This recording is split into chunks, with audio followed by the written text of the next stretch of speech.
So just to show you something real quick, what I like to do is get all my tools ready. I got a little case here, cheapy from Harbor Freight, where I keep all nuts, bolts, any fasteners, hardware. Obviously it's marked 39 Chevy, that way I know exactly where everything came from. Because by the time we get this car back together, it's going to be, could be 4 months from now. So it's my awesome heater, which we don't really need right now. I got a table set up. This is my parts table. That way I can just throw parts randomly on there, spread them out, keep them nice and neat off the floor. I don't like putting parts on floor, and I hate tools on the floor. So if you notice, my garage right now is a mess, and I apologize. I don't really like mess. But under the circumstances, the best I can do. And oh, look, my pictures.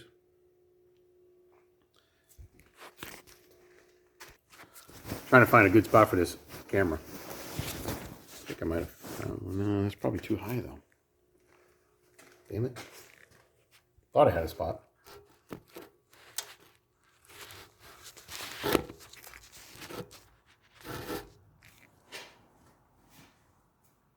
Actually, that's not too bad. All right, so this hood's pin on. I already undid the fasteners. So first thing we're gonna do, pull the hood off. I'll put the hood over here.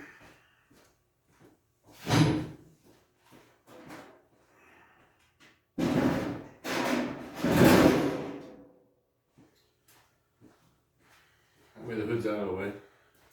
So the biggest thing with the car is to get the engine and transmission out, I got to pull the nose off. So basically it's the fenders and the grill, they actually come off as one piece. So if I pull the exhaust headers off first, I can actually unbolt the fenders and take everything right off, and then I can work on everything like a gentleman. So let me see, I gotta take these headlight buckets off, so I gotta undo some wiring. And we'll rack this bad boy, get it on the lift. Most of my wiring has a connector that connects everything. Some of it, I was kind of rushing and didn't do a removable connector. So we're gonna have a problem with that. Because unfortunately, you have to cut the wires. So my advice would be to don't rush it, which I won't next time, and make removable connectors. Makes sense, right? So as always, if you guys like the videos, this one's obviously going to be a raw footage video, so I'll probably do it in a couple different parts. We'll do the first part. I won't run you guys bored, so that way you're not watching a video that just is endless and boring. And so there'll probably be a couple different parts to the whole video. How the heck did I do this? So I'll show you what I got. So basically, what we have here is, this is the headlight wiring. It runs across, because I got to take my headlight buckets off. Those are all obviously have to be disassembled and painted. Problem is, I taped it all up so you wouldn't see, but I actually did make connectors. They are behind there. I just have to undo the tape.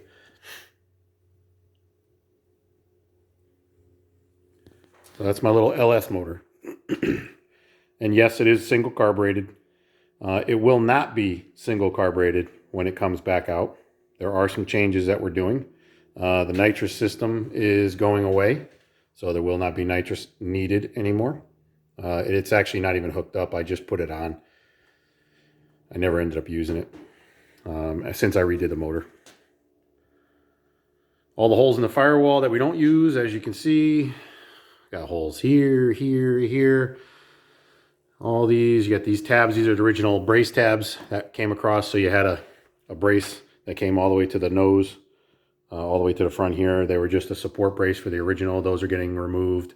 So any holes I'm not using anymore, we are going to plug off, because the firewall obviously is getting painted as well. So the whole car is going to be one color, and then we're going to have a couple different accent colors. It's a C&S Specialties carburetor. If you guys are ever wanting a carburetor, call Roger. Right out of the box, that carburetor right there, I didn't even have to touch it. I put it on, did a basic idle adjustment, and I haven't touched it since. So he's the guy. If you need a carbureted setup, he even does blow through for turbo, supercharger, and they work unbelievable. We just put one on a Mustang.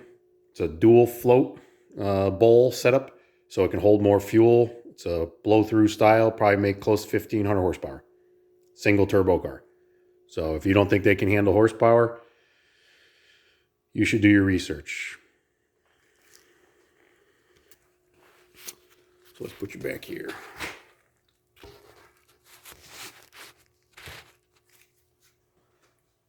There we go. That's a better angle. Perfect. Let's see it. Tools.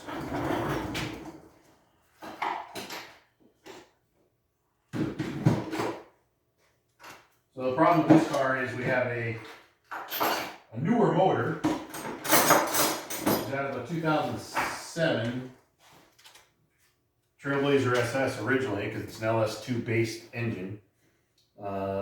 So you have a new motor with an old car. Problem there is you run into metric fasteners on the engine and transmission, because the transmission is also out of an 07 3/4 ton truck, because it's a 4L80, it's 4-speed. So you have metric. So there's a lot of metric, and then you have a lot of standard bolts. So you have to understand what you're dealing with, because you got to have multiple sockets and styles. So most of my sockets from working in the field are metric anyways. I do have my standard sets, but all my specialty stuff is metric, unfortunately. So like my nice swivel socket, stuff like that, that's all metric. I don't have stuff in standard, but you don't really need a whole lot. You can get away with basic tools to do anything. They sell a nice toolkit, and no, I'm not sponsored by anybody, so they sell a nice toolkit at Harbor Freight or Home Depot. It's like a 150 piece toolkit, and to be honest, it's probably the best toolkit you could possibly purchase as far as what you get out of it. So keep that. You can put it in a small little toolbox, whatever. Basic toolkits are the best.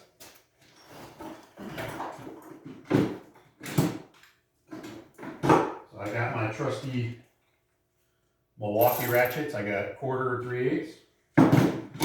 My DeWalt 3/8 gun, which is awesome. I had to just replace it because it broke. Love it.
So because I didn't use original front end supports and brackets, we ended up having to make some things. Even though it's the original frame, I removed all the original stuff, obviously.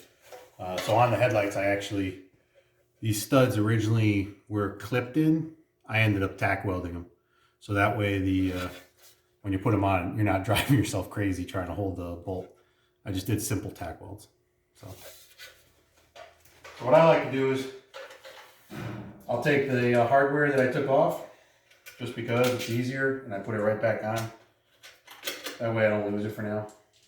This hardware can just go on here for now. And then when it comes time for paint and stuff, I gotta disassemble these.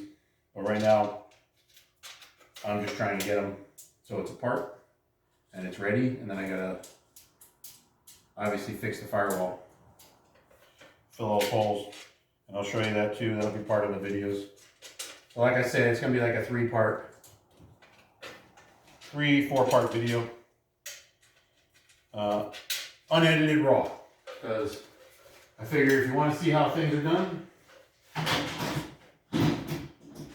why not show you the real way instead of showing you the fake way, which is what they show you all the time.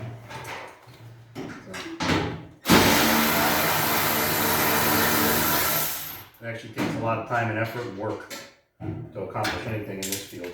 It's not that easy.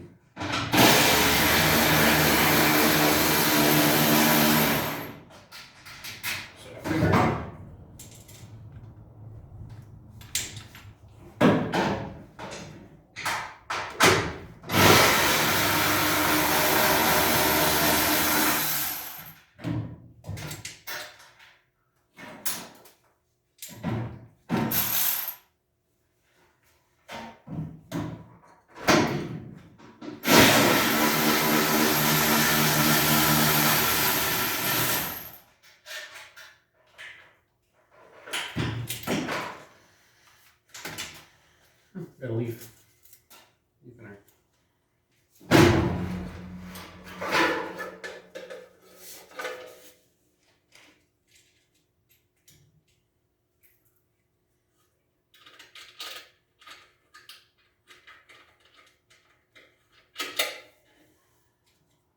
So, because I have a full tank, well, not a full tank, but I got fuel in the car. There's gas, and yes, it is pump gas, 93. I just have to make sure I drain. Definitely got to get rid of the gas in the carburetor once I take that off with the intake.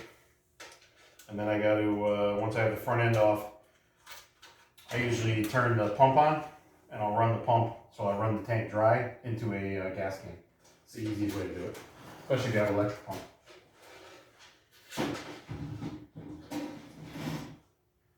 Notice I'm using my table. So make sure you use your table, it makes life a lot easier. Alright, so I gotta pull these headers off. We'll get this thing racked up. Probably move it back now. So let's get it on the lift.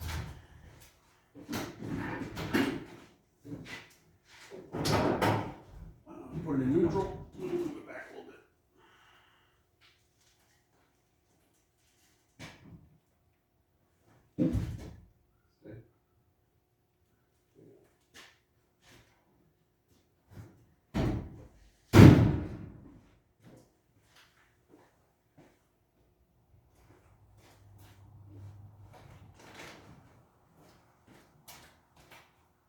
Car's rolling.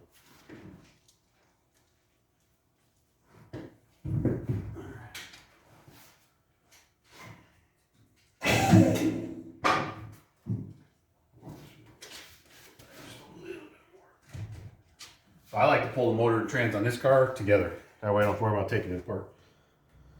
It's a whole lot easier.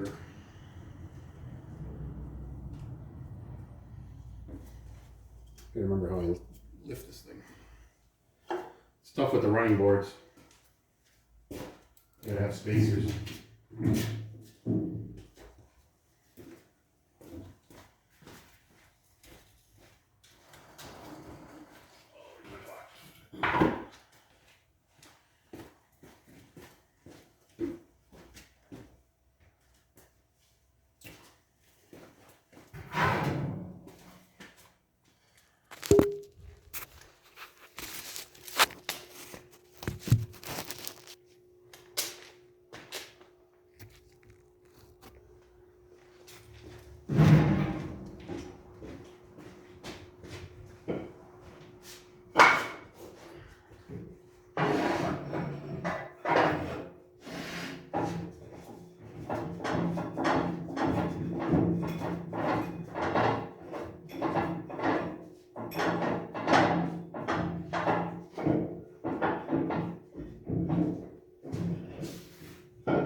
The good thing is, the car doesn't weigh a whole lot.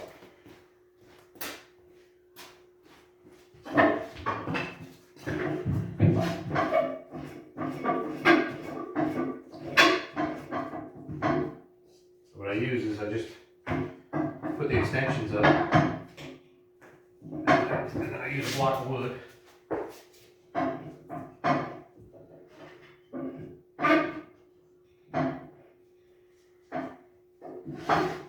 Just to make the difference. Works pretty good. Like I said, car's light, so not that big a deal. Just gotta make sure you get it on the right part of the frame. So, because I've done that before, where you think you have it on the right spot, and unfortunately you do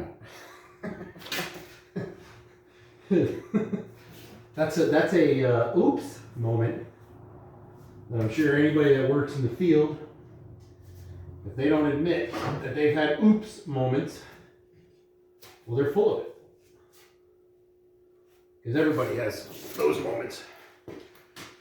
Because right now this would be my 24, almost 25 years in the business. And I actually this year got out of the business. I just couldn't take it anymore. Not saying it's not a good business. I just, 25 years of doing it, I needed to take a step back with the virus, just everything, life gets difficult. So you just got to sometimes take a step back and kind of reassess.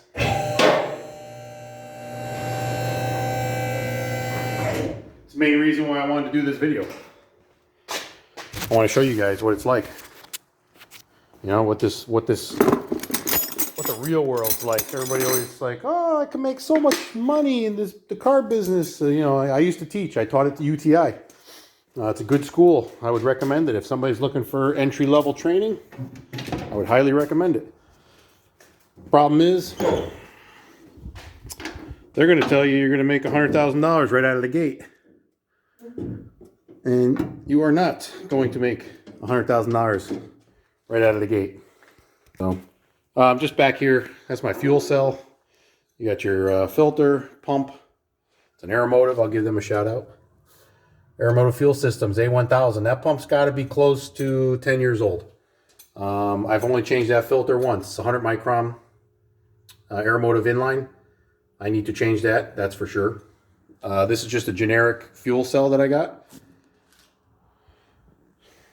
We ended up changing the outlet, so it's a much larger. I believe that's a -12.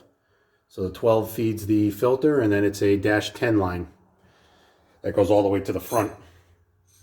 And I can show you, just so you guys can get an idea. So the -10 line comes all the way up here along the frame rail. See it down there? See it? All the way down there. And then it goes all the way up into what I have an old school aluminum Moon fuel log. So if you see down there, Moon. It's a repop, it's not an original. And what I did there is I actually machined it to where the inlet is the correct size, retapped it. I drilled the entire thing out so it's a larger diameter. We did that on obviously a special machine. And then I retapped the outlet because originally this was only like a 1/2 inch in and like 2 little 3/8 holes. And that was just for fuel, so you could run fuel lines. Well, I put individual regulators, one for nitrous, one for the carburetor. And what I do is I have a fuel pressure. This gauge tells me how much pressure is in my log, which is the fuel log itself. And then I have a return because the pump is so strong. So what I do is I keep about 12 to 15 pounds through the log consistently. And then I regulate fuel pressure to each component based off of what I'm running. So this is my fuel pressure for the carburetor, and it's adjustable obviously with that adjuster here. And those run to my carburetor feed, dual float, dual bowl. So I usually run 6 to 9 for the carburetor side. So we're about 12 to 15, depending on what I'm doing to the fuel log. That's a continuous flow with a return. I run 6 to 9 into the carburetor, and then I flow check my regulator whenever I ran nitrous, which feeds the nitrous solenoid itself. And that is a -6 line feeding the solenoid. And it's not a big deal. They do make difference. If you feed it with a smaller line, it will make a difference. If you feed it with a larger line, it makes a difference. I chose a 6.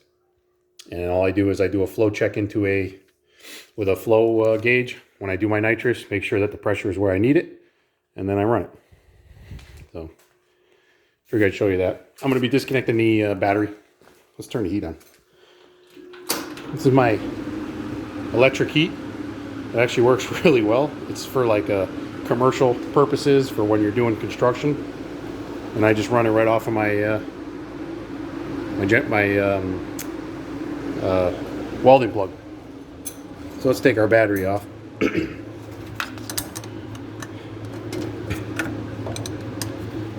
So I do have a master shutoff, but because we're going to be removing items, I'm just disconnecting the battery completely.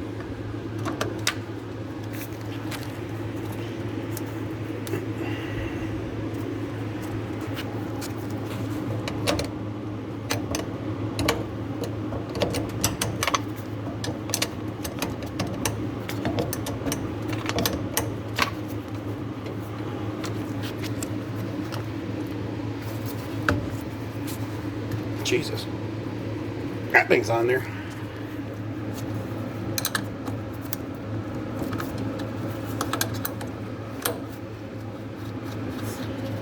So this is actually the alternator feed. So for an alternator, you have to have, the power has to come on the other side of the shutoff and then through. So that way when you kill power, your alternator doesn't continually to keep the car running, because it will. It generates its own voltage with RPM. So as the car is running, it will actually generate. Why is that on there so tight? I need a screwdriver.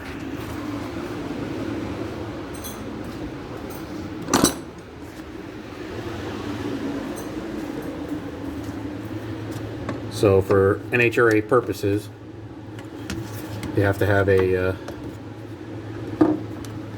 switch that'll kill the car. So in case of an accident, God forbid, you're not going to have a problem. So when I want to run my fuel, I'll hook that battery back up temporarily, make sure I don't have any connections anywhere, and I can drain out my fuel system, because I think there's only about 1/8 of a tank in there. So I think. Yeah, there's not much in there. Look how yellow the fuel looks. That's crazy. That is your out of the pump winter 93 octane. When I first filled the tank up, because sometimes I'll run race fuel, when I first filled it up with the regular pump gas, because it's wintertime out here, you have a little more alcohol content in it. I don't know what was in it, but it stunk.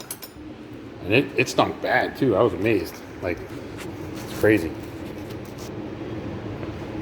Alright, so move this over a little bit. Got my trusty little mount here. See if this will work. Maybe not.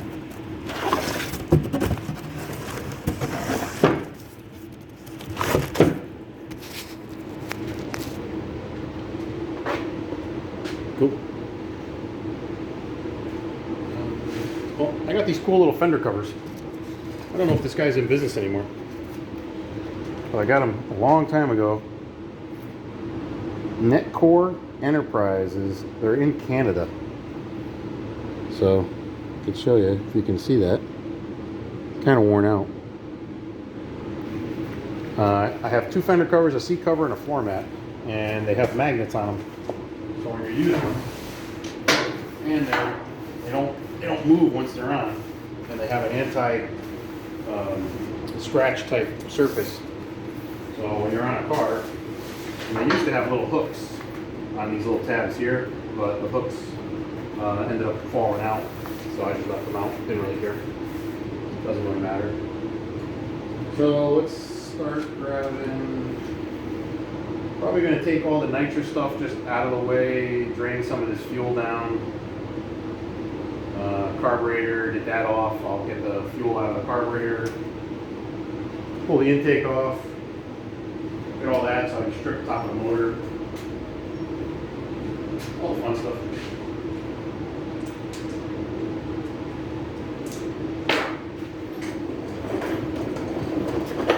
I need something to catch this fuel.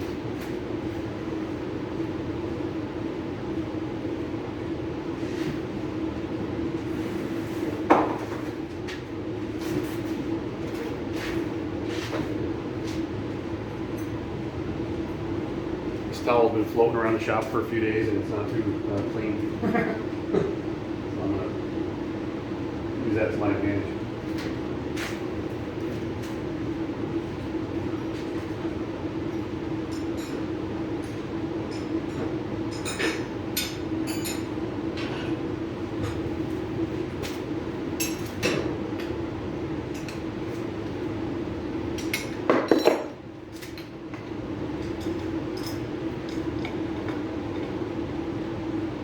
Taking the main fuel line off. It'll drain my fuel log. That way that's drained out. Don't have to worry about that. I can take my return line off. Take that whole assembly out of the way. Probably take them off individually, make my life a little easier.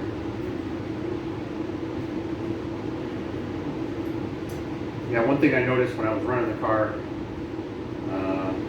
last time back in September, we were at Lebanon Valley at the Nostalgia Drags, the Dover reunion. Awesome time, by the way. If anybody ever wants to see anything nostalgic, I would highly recommend it because everything is there. It's really wild. The car was running really well, but I noticed at the high end, starting to lean and drop off, and I kept thinking maybe I had a problem with something, but it ended up being my fuel flow was messed up. So there was something going on with the fuel filter, and like I said before, I hadn't changed that micron filter in a long time, so it ended up being that the filter was clogged. It had some stuff in it and it just couldn't flow, so I was losing fuel pressure at high end. So at the top end. So if you don't think fuel pressure is crucial, then you don't know enough about tuning.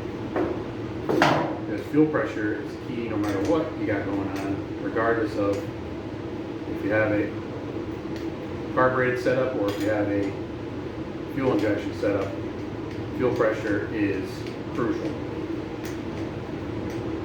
It's actually one of the main things that we used to teach, or what I was always taught to, is